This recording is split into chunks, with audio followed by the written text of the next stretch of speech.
luego también pues los artículos de los republicanos, es decir, Claro, exactamente, porque eso es que importante. es muy importante, es decir, El tema comunismo que claro, decías tú, no y solamente también, comunismo, sino rescatar y escribir sobre figuras muy vinculadas a la República, como Federico García Lorca, que También. aparecen en el diario España de Tánger. Entonces, ¿quién escribía de Federico García Lorca en esa época? Nadie. El diario España, sí. De figuras como Picasso, el diario España, sí. Y entonces, pues eso también es muy importante destacarlo. Y luego, pues ya te digo, también hay artículos muy interesantes de Juan Antonio Cabezas. Juan Antonio Cabezas era otro también que daba, otro también de los periodistas que daba, y aprovechaba cualquier artículo para criticar la censura, para criticar aquello y todo lo que pasaba en la dictadura. Y recuerdo que hay un artículo muy interesante sobre Pío Baroja, sobre ya pues poco antes de fallecer Pío Baroja, que escribe un artículo sobre Pío Baroja y cuenta un poco lo que tuvo que pasar Pío Baroja con su último libro con la censura. Y entonces es muy interesante porque claro, lo está contando Pío Baroja, no lo está contando cualquiera, ¿no? Entonces te dice, pues esto sí, y aquí tuve que quitar esto, aquí tuve que quitar aquello. Entonces es muy interesante todo lo que yo he podido aprender, porque yo lo que he hecho es aprender. Con todo esto ha sido para mí un aprendizaje. Yo vengo del entrenamiento, yo estudié pues eso para ser entrenador, pero mi verdadera universidad ha sido el poder investigar todo esto, el poder conocer a todas las personas que he conocido, poderlas entrevistar y poder sacar todo este conocimiento en estos libros y en todo el material que tengo en mi hemeroteca, ¿no? Eso, wow, no se paga con dinero. Qué maravilla. Qué maravilla. Y entonces lo mínimo que he intentado hacer es plasmarlo, porque digo, bueno, si no lo hago yo, no lo va a hacer nadie, porque claro, aquí hay mucha memoria histórica, que es otra de las cosas que es que me pongo de los nervios, o sea, me pongo de los nervios. Se ponen a hacer leyes de memoria histórica y digo, bueno, y a nivel cultural, ¿qué hacéis? Cierto. ¿Qué hacéis a nivel? Si precisamente lo que hay que recuperar es el conocimiento, la cultura de lo que no se ha podido conocer. ¿Qué estáis haciendo? ¿Estáis enseñando en algún sitio el diario España de Tánger? Que me parece una cosa crucial para cualquier universidad de periodismo, de historia, no se enseña. Entonces, que en base a ese periódico y a todos los demás, ¿no? Porque bueno, podemos hablar de toda la prensa que hubo en esa época, que no solamente fue eso, sino todas las publicaciones que te he comentado antes. Nadie se preocupa por enseñar la cultura, por enseñar las cosas que se hacían. No, aquí tirar balones fuera y olvidarse de una cosa y generar odio, generar polémica, cuando se puede hacer las cosas pues mucho mejor, y rescatar lo que verdaderamente hay que rescatar, que es la historia y la cultura de esa época, que se soterró por las diferentes causas, ¿no? Y por eso es otra de las causas de estos libros, es decir, porque nadie, o sea, yo cuando buscaba en internet cosas sobre el diario España de Tánger, es que no había nada, o sea, es que nada de nada. Y ahora ya pinchas y es que sale todo lo que yo he hecho. Sí. Y es que dices, madre mía, pensar que hace 15 años yo pinchaba en internet diario España de Tánger, no salía nada. Nada, igual que con mi abuelo, ¿eh? Tampoco. Tú pinchabas hace 20 años en internet Jaime Menéndez del Chato y no salía absolutamente nada de nada. Y digo yo, ¿y están estos hablando de memoria histórica? Y resulta que para que se hable de todo esto he tenido que hacer yo un trabajo y pim pam, y moverlo y tal y cual, cuando es una cosa que se tiene que hacer desde el Estado para recuperar verdaderamente la cultura de un país.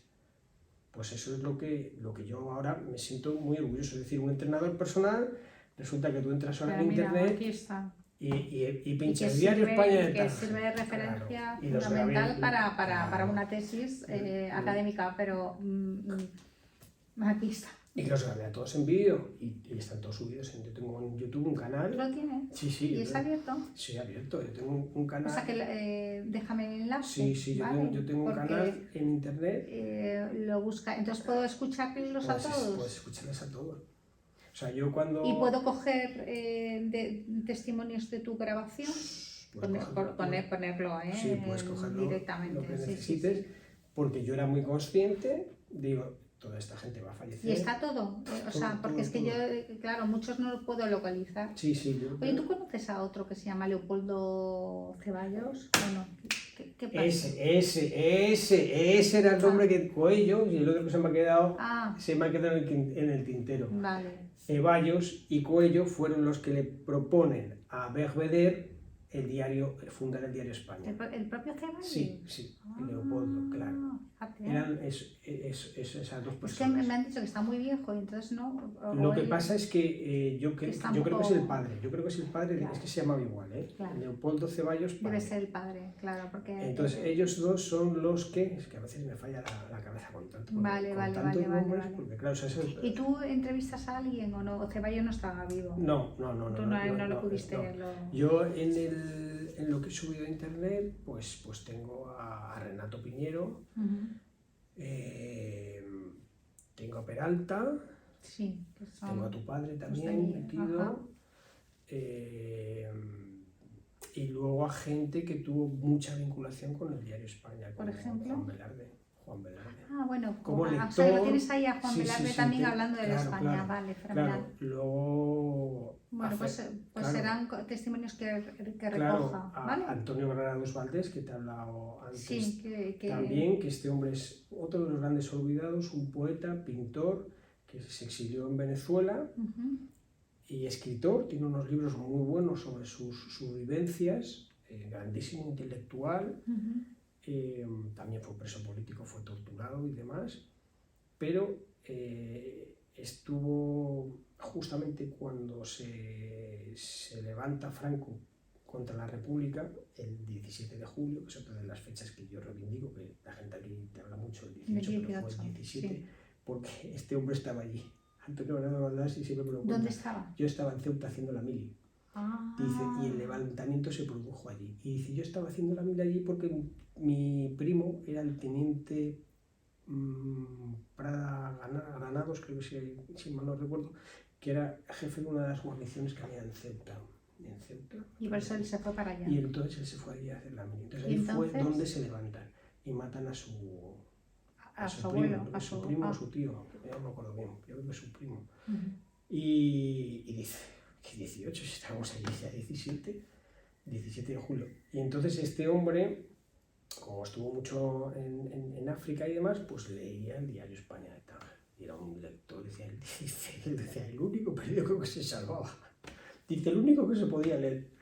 Y entonces pues también tengo ese testimonio, tengo el testimonio de Concha Cuetos y tengo también a mi padre. Claro que mi padre es ese... ¿Lo tienes también? Aunque ya falleció hace un par de años, pues también le tengo, porque mi padre, digamos que se gestó... O sea, él llega a vivir en Tánger también, Claro, ¿no? claro. Mi padre llega a Tánger, que llegaron en el 46, cuando mi padre tenía entonces 9 años. Entonces él se forja como persona... Allí. ¿Y cuándo vuelven a España ellos? Ellos vuelven en el 57. Él crece ahí. O sea, que ya naces aquí. Yo muchas historias me las ha contado mi padre. Mi padre y mi abuela, que yo era muy abuelista, yo pasaba mucho tiempo con mi abuela. Qué guay. Y mi padre me ha contado muchas cosas. Y mi padre heredó esa intelectualidad de mi abuelo. Era un hombre, unas capacidades intelectuales increíbles. Y yo, claro, para escribir todos los libros, mi padre me ayudó muchísimo, porque él lo conocía todo de primera mano, sabía todo de todo el mundo y cualquier duda él me la resolvía. Y era un hombre pues intelectualmente, o sea, impresionante. Y entonces se forjó allí, fue al Liceo Francés de Tánger, pues luego nosotros Claro, fuimos al vosotros Liceo también. Francés de Madrid y también lo destaco tanto en la epopeya del Chato, porque si mi padre hubiese querido, a él le hicieron las pruebas para entrar en el Real Madrid estando en Tánger. No me lo puedo creer. O sea, que le encantaba el fútbol. Él fue jugador del equipo de fútbol del Liceo Francés de Tánger. Qué bueno. Y en un partido, claro, ya nadie no sé si con Chacuta se acordará ese partido, pero en un partido contra la Alianza Israelí, que era, digamos, eran los dos, como el Barça y el Madrid, pues igual el fútbol allí, ¿no? Pues que era la final de la Liga, creo que mi padre metió como 5 o 6 goles. O sea, fue una cosa apoteósico. Entonces a mi padre le llamaban Jimmy porque mi abuelo le llamaba Jimmy. Bueno, Jimmy. Yo eso, me acuerdo que se acordaba, Renato Piñero, es que aquel partido estamos todos ahí. Y tu padre, gol de Jimmy, gol de Jimmy, gol de Jimmy.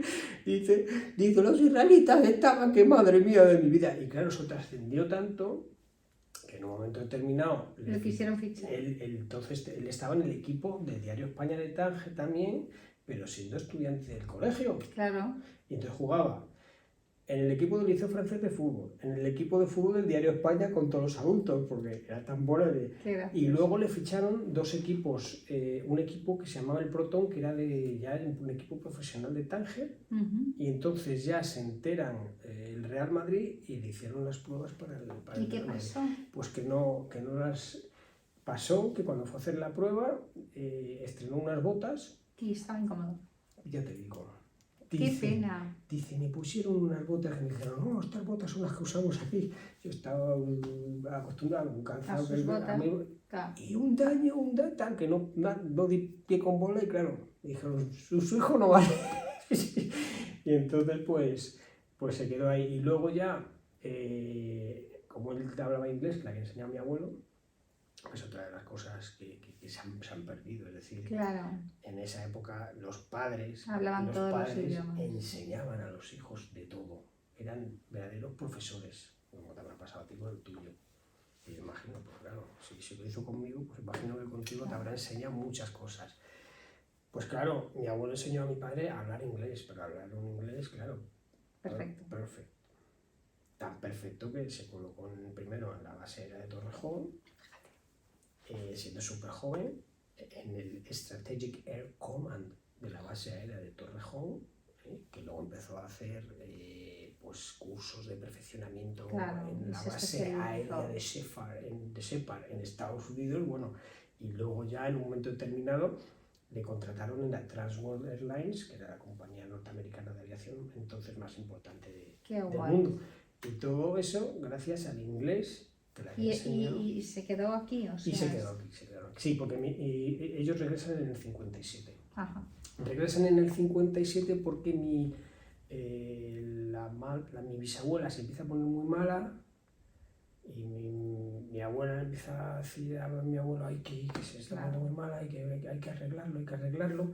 Y entonces esos hombres estaban muy vinculados al régimen, ayudan a mi abuelo para que vuelva sin ningún tipo de problema.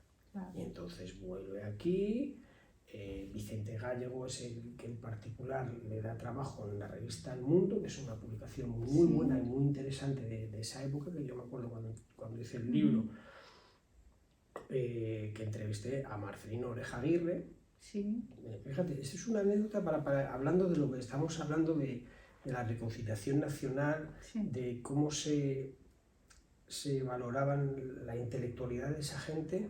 Claro, yo sabía que Marcelino Oreja Aguirre, que había sido ministro de la OCDE, conocía a mi abuelo. Y digo, yo tengo que entrevistarle para mi libro. Digo, a ver qué me cuenta, a ver qué se acuerda. Claro, porque han pasado muchos años. Bueno, entonces él tenía un puesto en no sé qué empresa. Me acuerdo que fui a verle a Torre Picasso, al último piso, con unas vistas, aquello parecía, bueno, pues una secretaria, tal, me pasa patón, pam. O las películas, ¿sabes lo que te quiero decir? Me abre la puerta Marcelino Oreja Aguirre, me da la mano y dice, un honor recibir al nieto de Jaime Menéndez. Qué majo. Esto mismo me pasó con Fraga, porque claro, Fraga también me recibió. Claro, que es otra de las cosas que yo en el primer libro reivindico, es decir, lo que mi padre se lo llamaba gallegadas, Claro. las gallegadas, es decir, ayudar a los republicanos era una gallegada, es decir, un tío muy vinculado al régimen de ayuda republicano, ¿no? Pues lo hacía Fraga. Y entonces Marcelino Orejaguirre dice, sí, claro que me acuerdo de tu, pero ¿cómo no me voy a acordar de tu abuelo? Dice, yo me hice hombre intelectualmente hablando, escuchando a tu abuelo. Dice, y a los que estaban en esa redacción, porque era una de las publicaciones que tenía Manuel Fraga Iribarne, que se llamaba Política Internacional. Entonces Marcelino Orejaguirre le gustaba mucho la política internacional. Sí. Y leía la revista Mundo, que la llevaba mi abuelo, y esa de política internacional, en la misma redacción, en esa misma redacción estaba Marcelino Orejaguirre. Mi padre trabajó con él cuando fue ministro, Claro. Era su jefe de prensa. Pues fíjate, eso yo no lo sabía.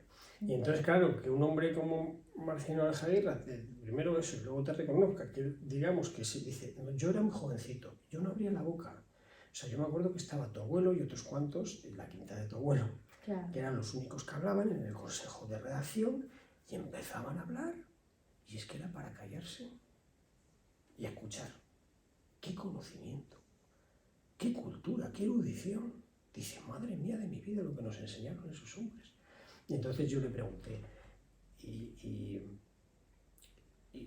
y Manuel Fraga sabía que de su pasado, de todo, que habían sido presos políticos, porque ahí en esas publicaciones trabajaron Javier Pradera, que había estado en el Partido Comunista, hasta Tierno Galván también.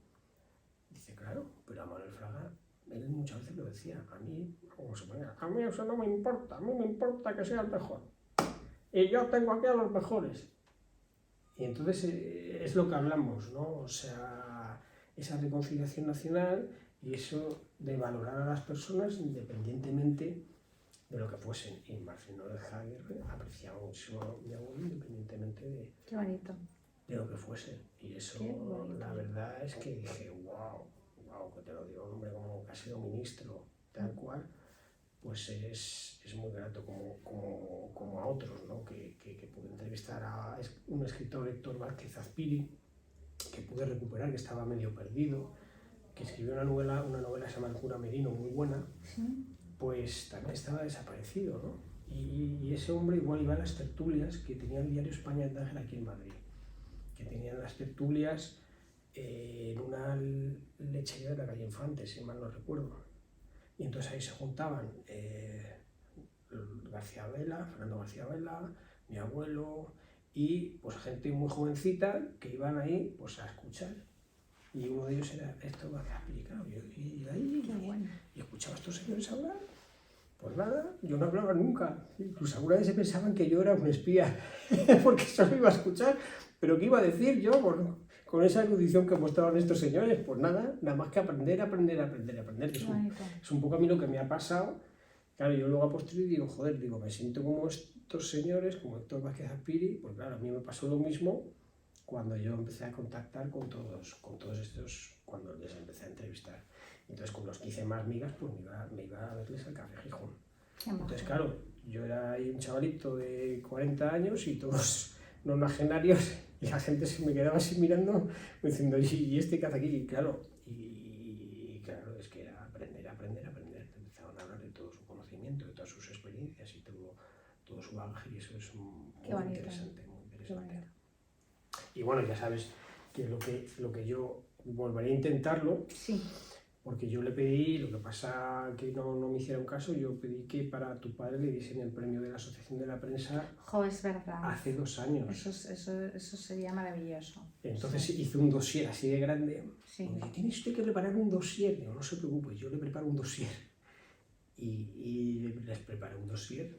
Y yo pensaba, digo, cualquier miembro de un jurado, o sea, ven este dossier y si no se lo dan, hay que darles. Pues te ayuda a prepararlo. No, si yo lo presenté todos los datos, tal cual, y yo estaba súper convencido, digo, se lo tienen que dar, ¿sabes? ¿Quién va a igualar?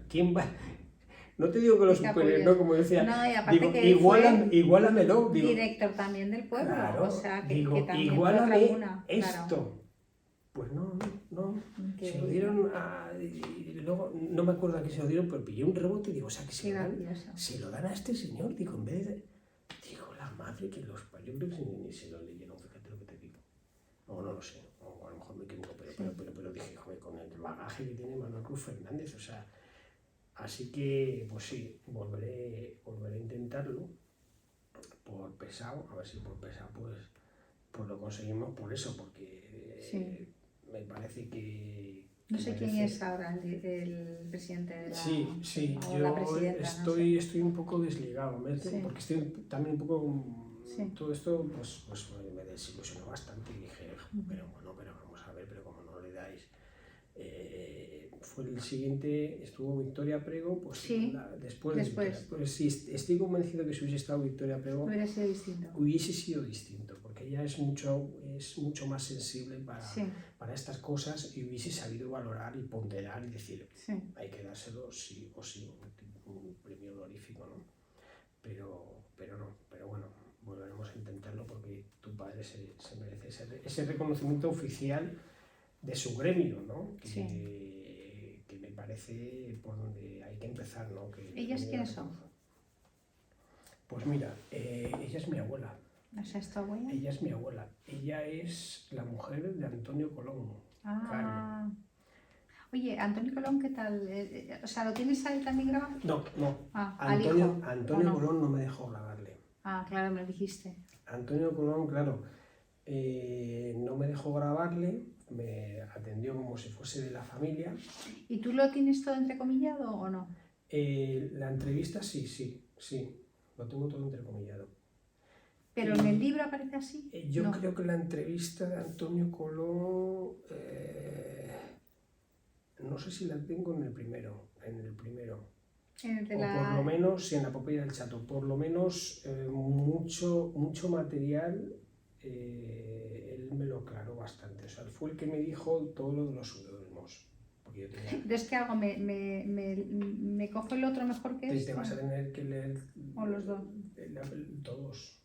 Porque... Aquí añades más cosas, porque yo ese no lo tenía. O sea, este sí. La Epopeya del Chato no lo tienes. No. Pues ese te tienes que leer. Vale. Porque en la Epopeya del Chato cuento muchas cosas del diario España.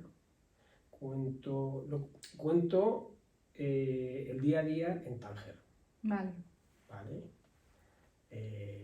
Además con la sorna, por eso lo escribí de otra manera. Como si hubiese sido mi abuelo fallecido desde el más allá. Yo te estaba contando. Estoy en el más allá, soy fulanito, me morí en el tal año, pero os voy a contar mi historia. Y entonces, ¿por qué? Porque hay muchas cosas que son graciosísimas. Muchas de ellas pasaron en Tánger, en el Teatro Cervantes. Ajá. Entonces hay anécdotas que son de morirte de risa. Vale. De morirte de risa. Entonces, claro, yo quería plasmar toda esa historia y todas esas anécdotas graciosas de esa época. Que claro, la pena es que mi abuelo no coincidió con tu padre, ¿no? No coincidió por esto, porque entró en el 58 y mi abuelo se fue en el 57. Claro. Y me hubiese encantado que se hubiesen conocido, porque estoy convencido que hubiesen hecho muy buenas migas, ¿no? Sí. Pero claro, ahí en la Epopeya del Chato... Sí, probablemente conocería a mi abuelo también. Sí, claro, segurísimo, sí, porque antes de vinculación con García Lorca, mi abuelo también era muy amigo de García Lorca. Bueno, participó con él en la barraca. Claro. O sea, mi abuelo participó con él en la barraca y gracias a una investigación que yo hice descubrí que Lorca embaucó a mi abuelo para hacer un personaje de mujer en el Ateneo de Madrid en una de sus obras. O sea, tú imagínate. Y eso lo pude sumar a las crónicas. Digo, coño, ¿y quién hizo Mujer Menéndez? Digo, me cago en la leche. Digo, ¿pero esto qué es? Y entonces tenían muy buena relación. Y estoy convencido que también conocería a tu abuelo, seguro.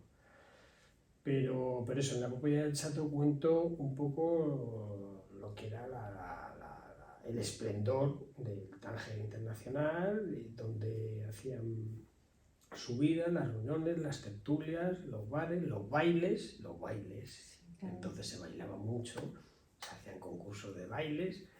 Y entonces, pues claro, todo eso también es muy, muy interesante de saber. Y eso, claro, lo cuento en ese libro, porque ese libro es un poco más de anécdotas y de historias muy graciosas. Y luego otros con los que pude hablar por teléfono es con Emilio Sáenz Soto. ¿Vale? ¿El qué cargo tenía? Él no llegó a escribir, digamos, en colaboraciones sobre un poco el mundo del espectáculo, cultura. Vale. Y sí, es un... Mira, me he conocido a una señora que decía que su padre fue corresponsal en Francia, del diario español. Sí, hubo corresponsales, corresponsales en París. Eso no me acordaba de París. Pues esta es una que la tengo que entrevistar a ella y que me mande alguna foto. ¿Y tienes fotos de la redacción? Sí. Que salgan bien, sí, que estén bien escaneadas. Tengo alguna foto, sí. ¿Sí? Tengo alguna foto. Porque mi padre las que tiene, sí, pero, o sea, me faltaría. Sí, tengo alguna foto de aquella época. Sí.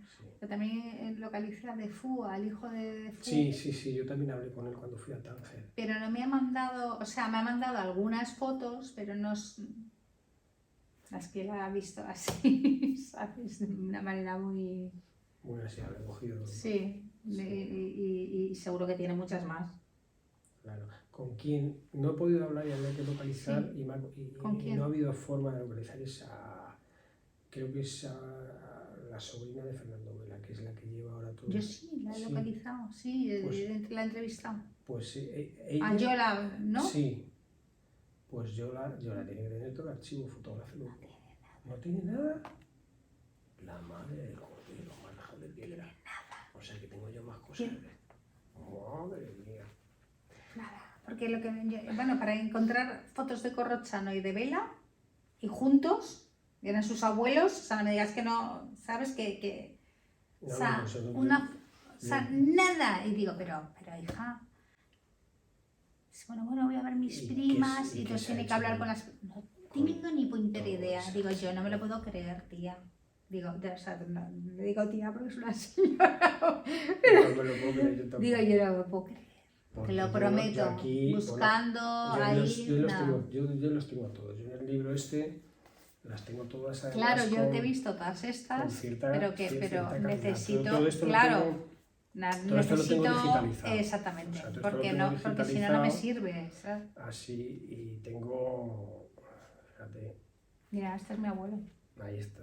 No, tu abuelo es este. A ver, que no lo veo. Este es mi abuelo, efectivamente. Este es es que no, Colón. Es verdad. Este es mi abuelo.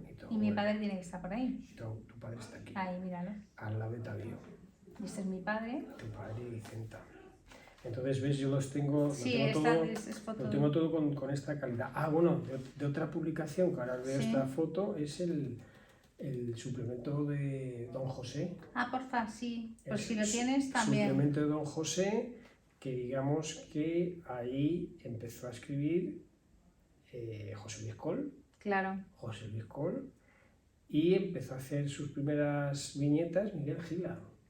Miguel Gila. Antes de Mingote, fíjate. Miguel Gila, Mingote también, claro. Pero con Miguel Gila. Y Miguel Gila además usaba en sus viñetas, ¿ves? Este es de Miguel Gila. Esta es de Miguel Gila. ¿Pero firma como Miguel Gila? No. Firma como Miguel Gila. Sí, Gila. Y entonces, ¿ves? Esta es de Mingote. Este es el suplemento de Don José. Es Rodríguez de León. Y este es el suplemento de Don José. Don José, ¿ves? Que es este suplemento. Exactamente, sí. Que también puedes colaborar. Pues y este lo tienes también escaneado. Todo esto lo tengo. Vale. Entonces, si te das cuenta, pues Gila firmaba a veces normal o a veces la G la cambiaba por la hoz. Y la hoz del martillo. ¿Qué me dices? Ahí, sabes que es una hoz. Es verdad. Entonces usaban está genial, está genial. Su granito para decir, yo también aporto en esta revista, con José Luis Coll también, y bueno, estas son milicianos republicanos. Es un chiste y tal y cual, pero estos son los gorros que llaman los milicianos republicanos. Entonces usaban, pues digamos, el suplemento también, y igual convivía gente que estaba vinculada a la izquierda, porque Gil había estado en el 5º regimiento, con gente pues como Alfredo Marquerie, pues que eran más vinculados. Entonces, y ahí pues igual, se llevaban todos divinamente. John Priestley, un gran intelectual, el autor británico, que también paró mucho por Tánger. John Boynton Priestley, que tenía una obra de teatro que es muy famosa, que se llamaba Llama a un inspector, y curiosamente la hizo Concha Cuetos años después, aquí en el Teatro Alcázar, me parece que fue. Y digo, madre mía, lo que es la vida. Y Mohamed Ali Barada, el gran actor marroquí que participó en alguna que otra película de Hollywood. En la película Ali Baba y los 40 ladrones. Sí. Pues participó Mohamed Ali Barada y se hizo súper amigo de mis abuelos, que bueno, eran como de la familia. ¿Ves? Es el equipo de fútbol del Diario España de Tánger. Entonces veías a todos ahí bien maduritos, y mi padre, que entonces tendría que tener 12 o 13 años, pues ahí porque metía los goles como soles. Entonces, sí. ¿Ves? Este es el artículo que te comentaba antes. De Pío Baroja. De Pío Baroja, escrito por Juan Antonio Cabezas. Un movimiento envolvente aceleró el avance comunista. Aunque la rigurosa censura militar deja saber muy pocos. Qué bueno. Entonces, claro, todo esto pues lo has relatado ahí perfectamente. Periodista tangerino pasará sus vacaciones. Consideraban a mi abuelo tangerino. Esa es otra de las cosas, o sea, destacó tanto. Y eso es de Venezuela. Esto es del periódico de Venezuela. El Diario Universal de Venezuela de 1953 destaca que un periodista tangerino pasa sus vacaciones tal. Entonces Qué ahí bueno, tío. Te explica que va a escribir una serie de reportajes. Yo cuando vi esto digo, madre mía, mi vida, o sea, que un periódico de Venezuela saque a mi abuelo y saque que va a escribir, digo, ¿qué nivel? Digo, ¿ves? Y esta foto es en el Juan Sebastián Elcano, que fue de visita. Esta fue la que me decía mi padre, efectivamente. Entonces, ¿ves? Aquí están Fernando Vela, Samuel Cohen, mi abuelo, Antonio Colón, García Pastor, Abramovich, que este era el fotógrafo, y alguno más que yo creo que eran de otros medios, porque bueno, subían de otros medios, ¿ves? Vicente Alexandre, un artículo sobre Vicente Alexandre. Entonces, eso no se publicaba en la prensa de ningún tipo. ¿Ves? Y esta es de las oficinas de administración. ¿Ves? Y ya te digo. ¿Pasaron fotos ellos, Peralta y esos o no? Sí, Peralta fue. Algunas de estas me las pasó Peralta y algunas de estas Antonio Colón. Y otras pues las Antonio Colón, padre. Padre. Y otras las tenía mi abuelo y mi abuela, claro. Esta es otra foto, pero sí. ¿Ves? Y esta es de aquí de Madrid, que se reunían. Que aquí en la de Madrid pues estaba Juan Estelrich, que fue otro de los directores. Este fue el que sustituyó a Gregorio Corrochano. Efectivamente. Otro hombre que permitió pues esa simbiosis de gente de izquierda, de derecha, porque claro, Juan Estelrich también estaba muy vinculado en el régimen, era muy amigo entonces de Manuel Fraga. Pero aquí tenemos a Fernando Vela, que había sido republicano, bueno, que era republicano. Este es Vega Pico, que también había sido preso político.